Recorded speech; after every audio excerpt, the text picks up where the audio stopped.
Pour yourself a tall glass of milk and look at it. Roughly 300 milligrams of calcium sit in there. The number every parent, every advert, every school poster drummed into you as the gold standard for strong bones. Here is what none of them mentioned. Several plants growing in ordinary backyards hold just as much of that bone-building mineral in a single serving, and a few quietly beat the dairy. Better still, your body soaks it up from some of these leaves far more easily than it ever pulls it from the drink in your hand. Quick thing before we start. Drop a comment telling me how much dairy you get through in a week, because the 7th plant on this list carries nearly double what your glass holds, and the 10th is a common weed most people rip out and bin without ever knowing what they threw away. Let's start with the one already sitting in most fridges, because it quietly does something people never give it credit for. Broccoli. Steam a single crown and you are looking at roughly 180 milligrams of the mineral, a solid share of what your glass holds. On the raw number alone, dairy looks like the winner. But here is the twist that changes everything. Broccoli belongs to a family of greens your body treats very differently from a leaf like spinach.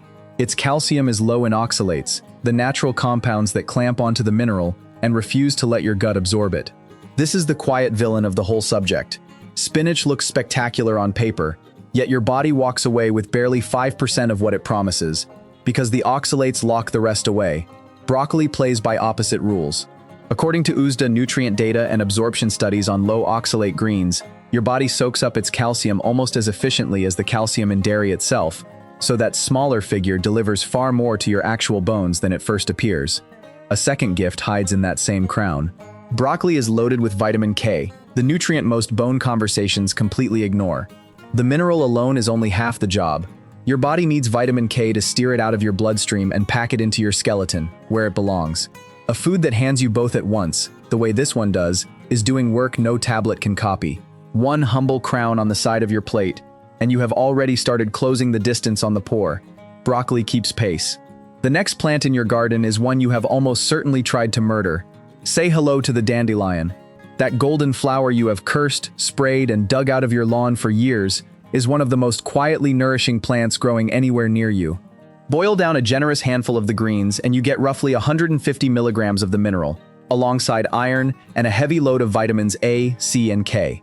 And remember, that vitamin K is the very thing driving all of it into your bones. Every part is edible, root to flower. The roots even roast and grind into a coffee substitute. It grows utterly free in nearly every garden on Earth without a single seed packet, and the bitterness people complain about melts away the moment you blanch the leaves in boiling water for a minute. Herbalists across Europe and Asia leaned on this so-called weed for centuries as a tonic for the liver and blood. The most stubborn plant in your lawn turns out to be one of the most generous foods in it. From a lawn weed we move to a stir-fry favorite that punches far above the calorie count printed on it.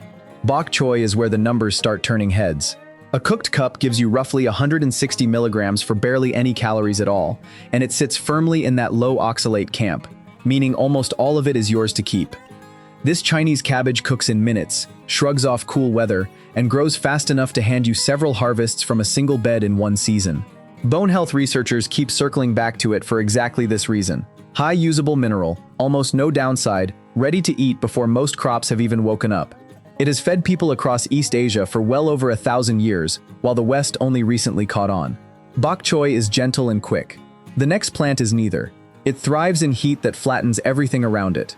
Okra earns its place with roughly 135 milligrams a serving, wrapped in a thick rope of fiber that keeps you full for hours. Yes, it has a reputation for turning slimy.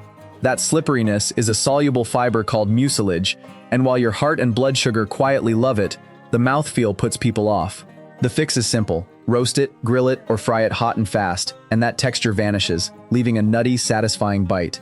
Those green-ridged pods keep coming through the hottest, driest stretch of summer, long after the tender leaves have bolted and surrendered. Okra traveled out of Africa thousands of years ago, carried through Egypt and the Middle East, then across the Atlantic in the hands of enslaved people, rooting itself deep in southern kitchens, prized everywhere it landed for exactly this toughness. It is the crop that keeps the mineral flowing when the rest of the plot has quit on you. We have 4 plants holding their own against dairy. Now comes the one everyone name drops and almost nobody truly understands. Kale hides its real power behind an ordinary label. Cook a standard portion and you get around 177 milligrams. But the number is not the story, the absorption is. Research on calcium bioavailability, the kind published in nutrition journals like the American Journal of Clinical Nutrition, shows your body pulls in close to 40% of the mineral from kale, while it draws only around 30% from dairy. Read that again, because it is the whole secret of this video. A leaf carrying less on the label can hand your skeleton more usable material than the drink you were told was the gold standard. There is a small trick that decides whether you get it though, and most people get it wrong. Raw kale in a salad locks much of its treasure behind tough cell walls your gut cannot crack, while a light steam or quick sauté breaks those walls open and sets the mineral free. This is no modern trend either.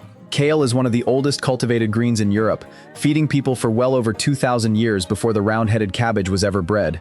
During the Second World War, when food was rationed and gardens turned into lifelines, the British government pushed kale hard in its Dig for Victory campaign, precisely because it grew almost anywhere, survived the harshest winters, and kept families fed when little else would.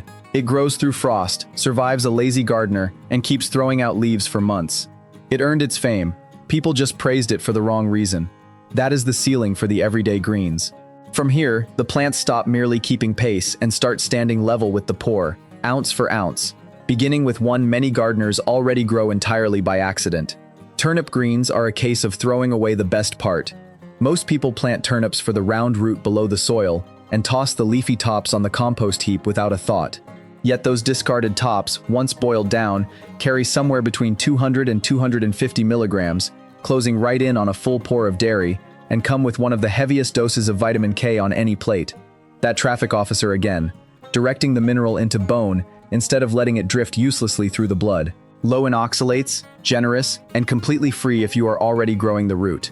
The leaves you were binning were quietly worth more than the vegetable you were harvesting. Turnip greens close the gap. The next plant erases it, and it does so wrapped in real history. Collard greens are a genuine heavyweight, and the southern cooks who built their kitchens around them knew it long before any lab confirmed the numbers. One hot serving can deliver up to 268 milligrams, shoulder to shoulder with your glass, and in some helpings edging past it, plus nearly 3 days worth of vitamin A. For generations across the American South, a slow-simmered pot of collards anchored the soul food table, and families drank the leftover cooking liquid, the pot liquor, because they understood by instinct that the goodness had leached into the water. They were right. Collards grow tall and leafy, tolerate frost that kills tender crops, and keep producing deep into the cold months. This is the plant that proves you never needed the dairy aisle to build strong bones, a truth whole communities lived by long before anyone wrote it down. And they were feeding more than the body. Enslaved cooks stretched scarce ingredients into nourishment that carried entire families through generations of hardship, turning a humble leaf into the backbone of a whole cuisine. We have reached the summit of the familiar. Now the list tips into territory most people have never considered, starting with the plant I promised you at the very beginning, number 7. Amaranth leaves close this middle tier at the very top. Not the tiny grain you may have heard of, but the broad green leaves of the same plant, eaten across Africa, Asia, and the Caribbean for centuries, while the West quietly ignored them. Measure out a typical serving after cooking and you land near 276 milligrams, going gram for gram with a full pour of dairy, from a plant most gardeners in cooler countries have never even tried. The Aztecs held amaranth sacred, so central to their world that Spanish conquerors tried to stamp it out entirely, and yet it survived in quiet fields and gardens to this day.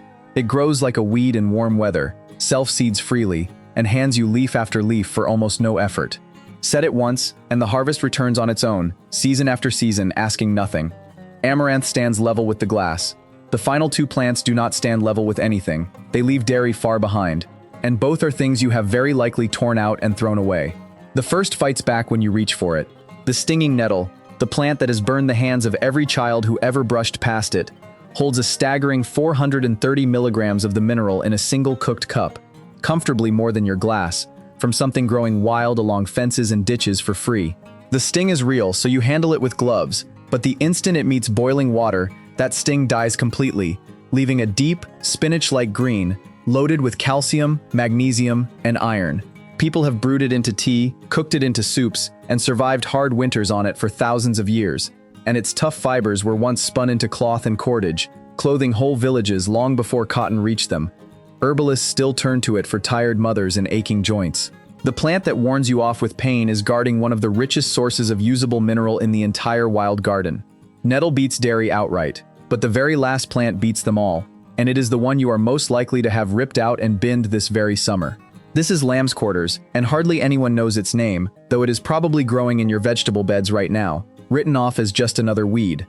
Boil down a single bowl of this humble green, and you are holding an astonishing 464 milligrams, over 1.5 times what your glass contains, along with vitamins A and C and a river of potassium.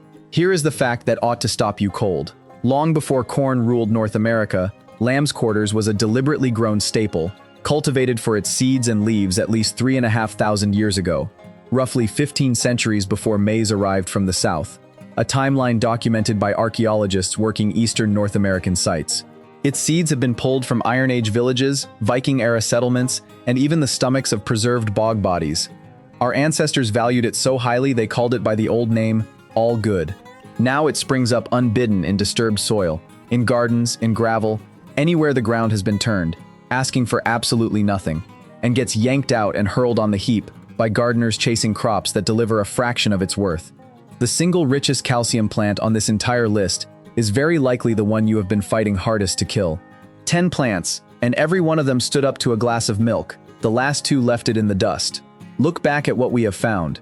The broccoli and kale that win not on the label but inside your bloodstream.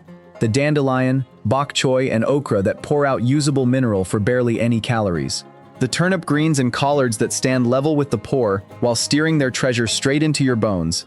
And then the wild giants, the amaranth the Aztecs held sacred, the nettle that once clothed villages, and the mighty lambsquarters that fed a continent. Plants our ancestors treasured and modern gardeners throw away by the armful. Here is the part worth holding on to long after this video ends. The mineral your bones are built from was never locked behind a carton in the dairy aisle. It has been growing in backyards, along fences, and in the cracked corners of every garden the whole time, often in the very plants we were taught to pull up and discard. Strong bones, it turns out, were never something you had to buy. They were something you could grow, in a raised bed, in a cracked corner, or in the weeds you were about to pull. The dairy aisle sold you a story. The garden told you the truth. So before you reach for another carton this week, look closer at what is already growing outside your door.